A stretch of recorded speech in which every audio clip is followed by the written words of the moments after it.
Hello, good morning. Welcome back to my class. It is the third volume of reproduction. Today's topic is reproduction in human beings. Now, what is fertilization? The fusion of male and female gametes to form a zygote during the sexual reproduction is called fertilization. It's very simple. Embryo क्या होता है? It is the unborn baby जब fertilization के बाद जब जो unborn baby होता है in the uterus in the early stages of development उसे हम एम्ब्रियो कहते हैं. जब एम्ब्रियो थोड़ा और बड़ा हो जाता है तो वो फीटस बन जाता है. Fetus is unborn baby in the uterus in the later stages of development. Now the fertilization is of two types: internal fertilization and external fertilization. Internal का मतलब होता है अंदर, external का मतलब बाहर, out. So it occurs inside the female body. और जो external fertilization होती है it occurs outside the female body. इसमें जो मेल एनिमल होता है he puts his sperms into the female animal body. और इस वाले केस में एक्सटर्नल में मेल और फीमेल एनिमल्स दोनों अपने ये mail sperm and female egg ये वाटर के अंदर रिलीज़ करते हैं और बाहर फर्टिलाइजेशन होती है. इसके एग्जांपल्स हैं मैमल्स, बर्ड्स एंड रेप्टाइल्स. और एक्सटर्नल फर्टिलाइजेशन के एग्जांपल्स हैं एम्फीबियंस. एम्फीबियंस वो होते हैं जो लैंड पे और वाटर में दोनों जगह रहते हैं, जैसे फ्रॉग्स, फिशेस एट्सेट्रा. एडवांटेजेस क्या होते हैं सेक्सुअल फर्टिलाइजेशन के? Advantages are it leads to greater variety in population. Population में बहुत वेराइटी आती है. कैसे? बिकॉज दो जो मेल और फीमेल दो एनिमल्स के मिलने से ही बनता है, इसलिए वेराइटी ऑफ पॉपुलेशन इसमें बहुत ज़्यादा होती है. The offsprings are not identical to parents. जो ऑफस्प्रिंग्स होते हैं, ऑफस्प्रिंग बच्चों को कहते हैं, वो अपने पेरेंट्स की तरह नहीं होते हैं. It leads to origin of new species. इससे नई स्पीशीज़ भी ओरिजिनेट होती हैं. It promotes diversity of characters in offspring. Offspring में कैरेक्टर की बहुत सारी वैरायटी आ जाती है. डाइवर्सिटी मतलब जो मम्मी और पापा में जो होते हैं कैरेक्टर्स, ज़रूरी नहीं वो सारे कैरेक्टर्स उसमें हो, उसमें डाइवर्सिटी मतलब और भी ज़्यादा हो सकते हैं. ओके अब आप सोच रहे होंगे कि सेक्सुअल फर्टिलाइजेशन में जब मेल और फीमेल गेमीट फ्यूज़ करते हैं तो क्रोमोसोम का नंबर तो डबल हो जाना चाहिए. मीन्स डीएनए डबल हो जाना चाहिए. The amount of DNA does not gate doubled during sexual reproduction. ये डबल नहीं होता है. क्यों? क्योंकि जब फर्टिलाइजेशन होती है तो वो गेमीट्स की होती है, और जो गेमीट्स होते हैं they are the special type of cells which contain only half the amount of DNA. उन गेमीट्स में हाफ अमाउंट होता है, डीएनए का पूरा नहीं होता. जैसे कि हमारे सारे बॉडी की सेल्स में क्रोमोसोम्स 46 मिलेंगे, लेकिन जो स्पर्म होता है मेल में और फीमेल में एग होता है, इन दोनों में 23 क्रोमोसोम्स होते हैं. और जब इनकी फर्टिलाइजेशन होती है, जाइगोट बनता है, तो उसमें 46 क्रोमोसोम आ जाते हैं. तो इस तरीके से अमाउंट ऑफ डीएनए कभी डबल नहीं होता. एक स्पेशल काइंड ऑफ डिवीजन से सेक्स सेल्स बनती हैं और उसमें half the amount of DNA होता है. Right. What is puberty? Puberty, it is the age at which the sex hormones begin to be produced and boys and girls become sexually mature. उसे हम कहते हैं puberty. बॉयज़ में puberty आती है 13 to 14 years की एज में, और गर्ल्स में आती है 10 to 12 ईयर्स की एज में. प्यूबर्टी के टाइम कुछ चेंजेस भी होते हैं. बॉयज़ में क्या क्या चेंजेस आते हैं at the time of puberty? Hair grows under armpit and in pubic region. Hair also grow on chest and face. Body becomes muscular. Voice deepens, आवाज़ भारी हो जाती है. Chest and shoulder broadens. Chest और shoulder चौड़े हो जाते हैं. The penis and testis become larger और testis start to make sperms. ये पेनिस एंड टेस्टिस क्या होते हैं अभी डायग्राम से आपको मैं बताऊंगी. Changes in girls at puberty. Hair grows under armpit and pubic regions. Mammary glands develop and enlarge. Extra fat is deposited in various parts of the body. Fallopian tube, uterus, vagina enlarges. ये क्या होते हैं fallopian tube, uterus, vagina? अभी diagram से आपको दिखाऊंगी मैं. Ovaries start to release egg और menstruation start हो जाता है. What is menstruation? ये भी अभी आगे टॉपिक में आएगा. मेल रिप्रोडक्टिव सिस्टम को मैं आपसे डायग्राम से दिखाऊंगी और सब कुछ बताऊंगी कि कहाँ क्या होता है और क्या प्रोड्यूस करता है, फंक्शन क्या है. See carefully. This is the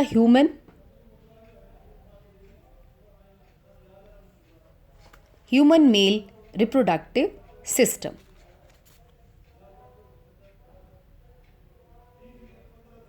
Well, this is scrotum. एक पाउच लाइक स्ट्रक्चर होती है, स्क्रोटम और ये टेस्टिस आर 2 इन नंबर, और ये आउटसाइड द बॉडी होता है ये। वाई? बिकॉज जो टेस्टीज़ होती हैं वो स्पर्म्स प्रोड्यूस करती हैं, और स्पर्म्स की प्रोडक्शन के लिए जो बॉडी से टेम्परेचर 1 to 3 डिग्री कम होना चाहिए। अगर कम टेम्परेचर नहीं होगा तो स्पर्म्स डाई हो जाएंगे, इसलिए ये आउटसाइड द बॉडी होता है। टेस्टिस क्या प्रोड्यूस करता है? एक तो स्पर्म प्रोड्यूस करता है, एक मेल सेक्स हार्मोन होता है टेस्टोस्टेरोन, ये उसे प्रोड्यूस करता है। टेस्टोस्टेरोन हार्मोन प्रोड्यूस करता है। इस हार्मोन के प्रोड्यूस होने से सेकेंडरी सेक्सुअल स्ट्रक्चर्स डेवलप होती हैं, यानी कि जो प्यूबर्टी के बाद डेवलप होती हैं ना, वो सारी स्ट्रक्चर्स इसी हार्मोन की वजह से डेवलप होती हैं। और यहाँ से स्पर्म्स को कैरी करने के लिए वास्ट डिफरेंस है। These are also 2 in number. ये साइड व्यू दिखाया हुआ है, ये 40 सेंटीमीटर लॉन्ग है और ये स्पर्म्स को कैरी करती है। यहाँ से ले जाते हुए इन स्पर्म्स को ये जो यहाँ पे सेमाइनल वेसिकल है इसमें स्टोर करने के लिए होता है। स्पर्म्स टेम्परेरली इसमें स्टोर होते हैं, और जो सेमाइनल वेसिकल होता है ये इसके अंदर म्यूकस और एल्कलाइन फ्लूइड को इसके अंदर मिक्स कर देता है। शुगर भी होती है, ग्लूकोज फ्रक्टोज इसमें मिक्स कर देता है। और जो ये 2 ग्लैंड्स हैं, प्रोस्टेट ग्लैंड्स, ये भी म्यूकस और एल्कलाइन फ्लूइड ये रिलीज़ करती है, ये भी स्पर्म्स के साथ। और ये जो कॉपर्स ग्लैंड है ये म्यूकस स्क्रीट करती है, और ये भी फ्लूइड स्क्रीट करती है, लेकिन यूरेथ्रा में करती है। यूरेथ्रा कौन होता है? अब देखो, सेमाइनल वेसिकल से ये यहाँ से स्पर्म्स होते हुए टेम्परेरली यहाँ पे स्टोर होते हैं, और ये म्यूकस और एल्कलाइन फ्लूइड को रिलीज़ करता है। अब स्पर्म्स के साथ म्यूकस और एल्कलाइन फ्लूइड यहाँ से भी आ रहा है और प्रोस्टेट ग्लैंड से भी आ रहा है, और यहाँ से देखो ये यूरिन को कैरी करता है। यूरिनरी ब्लैडर है ना, ये यूरेटर है। यूरेटर और वास्ट डिफरेंस दोनों मिल जाते हैं इस एरिया में। जब ये मिल जाते हैं तो इनका सेम पैसेज है। दिस इज पेनिस, ये पेनिस है। पेनिस के अंदर ही यूरेथ्रा होता है। जो यूरेथ्रा होता है एक ही ओपनिंग है जहाँ से स्पर्म्स भी इसी एरिया से निकलते हैं और यूरिन भी इसी एरिया से निकलता है। एक ही ओपनिंग होती है मेल में। So this is all about the male reproductive system. अब फीमेल रिप्रोडक्टिव सिस्टम क्या होता है? सी, फीमेल रिप्रोडक्टिव सिस्टम को देखेंगे। देखो यहाँ पे ये डायग्राम में ये भी शो किया गया है। टेस्टिस में फॉर्मेशन ऑफ स्पर्म्स आपका थोड़ा सा रिवाइज हो जाएगा। ये सीक्रेट करता है सेक्स हार्मोन और टेस्टोस्टेरोन को। ये टेस्टिस आउटसाइड द बॉडी क्यों होती हैं, हैंग होती हैं? बिकॉज इनमें स्पर्म्स की फॉर्मेशन के लिए टेम्परेचर बॉडी के टेम्परेचर से 1 to 3 डिग्री लेस होना चाहिए। सेमाइनल वेसिकल क्या था? ये mucus and watery alkaline fluid secrete करता है, उसमें फ्रक्टोज भी होता है, और ये तब करते हैं जब इजैकुलेशन होना होता है, मींस ये मटेरियल जब बाहर निकलेगा। और ये कूपर्स ग्लैंड है, ये मैंने बता ही दी। इन तीनों का काम क्या है? ये म्यूकस और एल्कलाइन फ्लूइड को सिक्रीट करते हैं। ये यूरेथ्रा में कर देता है। ये प्रोस्टेट ग्लैंड है, इसका भी यही काम है। वास्ट डिफरेंस क्या करता है? ये स्पर्म्स को कैरी करके लेके आता है टेस्टिस से लेके स्पाइनल वेसिकल तक, और इजैकुलेशन के टाइम ये यहाँ से, और जो ये आउटलेट है यूरेथ्रा, ये दोनों को कंबाइन कर देता है। यूरिन भी यहीं से बाहर निकलता है और स्पर्म्स भी इसी ही पैसेज से आउट जाते हैं। Female reproductive system. Female reproductive system में 2 ओवरीज होती हैं। इन ओवरीज में एग्स होते हैं।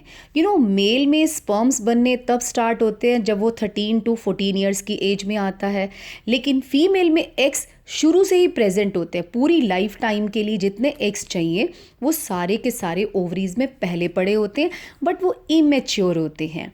और ये जो ओवरी है ये लिगामेंट से इसके साथ कनेक्टेड होती है, यूट्रस के साथ, और इसी के साथ ये फेलोपियन ट्यूब है। इसे ओविडक्ट भी कहते हैं, फेलोपियन ट्यूब भी कहते हैं।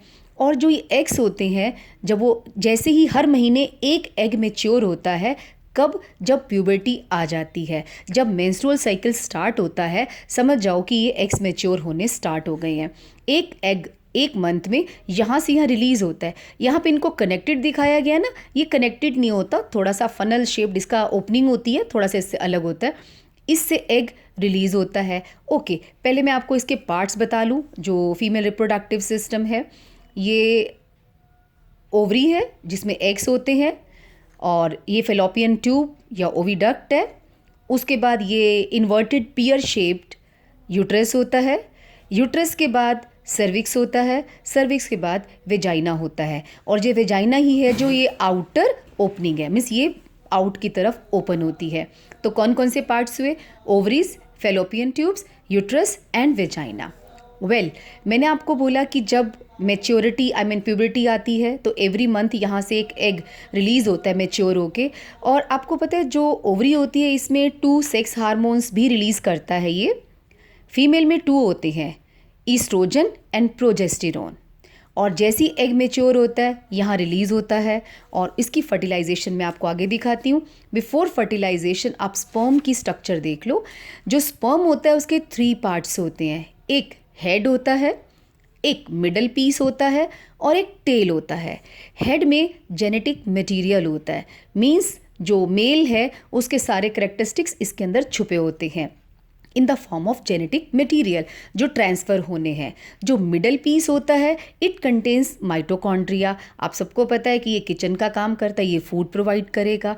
टेल किस में हेल्प करता है? मूवमेंट में हेल्प करता है। जब वो वेजाइना से एग की फर्टिलाइजेशन तक जाएगा तो टेल उसको हेल्प करेगी। अब मैं आपको दिखाती हूँ कि फर्टिलाइजेशन किस जगह पे होता है।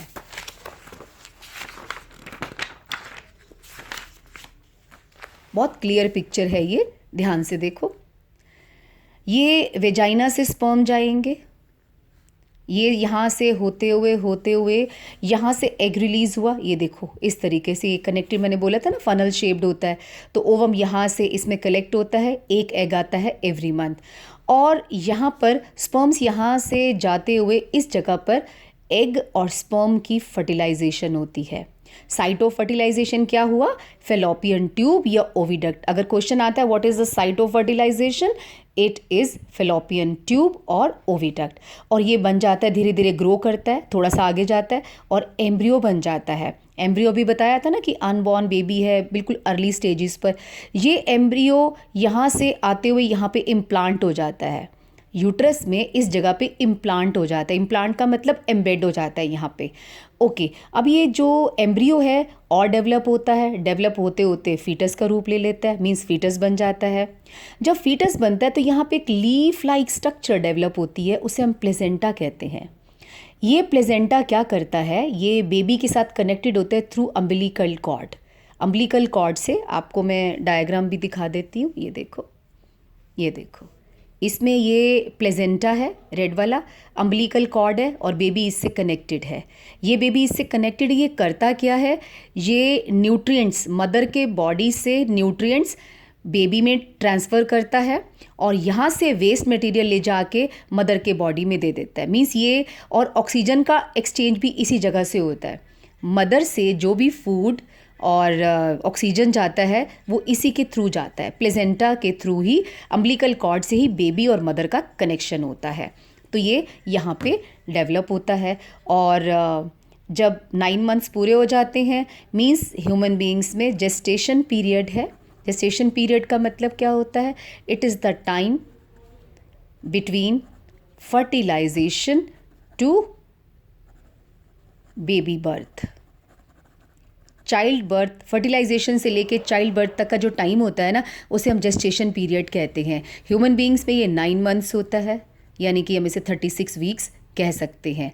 और ये बेबी यहाँ से होता हुआ फिर वेजाइना के रास्ते से बाहर निकल आता है। ये बहुत फ्लेक्सिबल होता है, ये मस्कुलर होता है, फ्लेक्सिबल होता है और यहाँ से बेबी आउट हो जाता है। सो ये था रिप्रोडक्टिव सिस्टम के बारे में।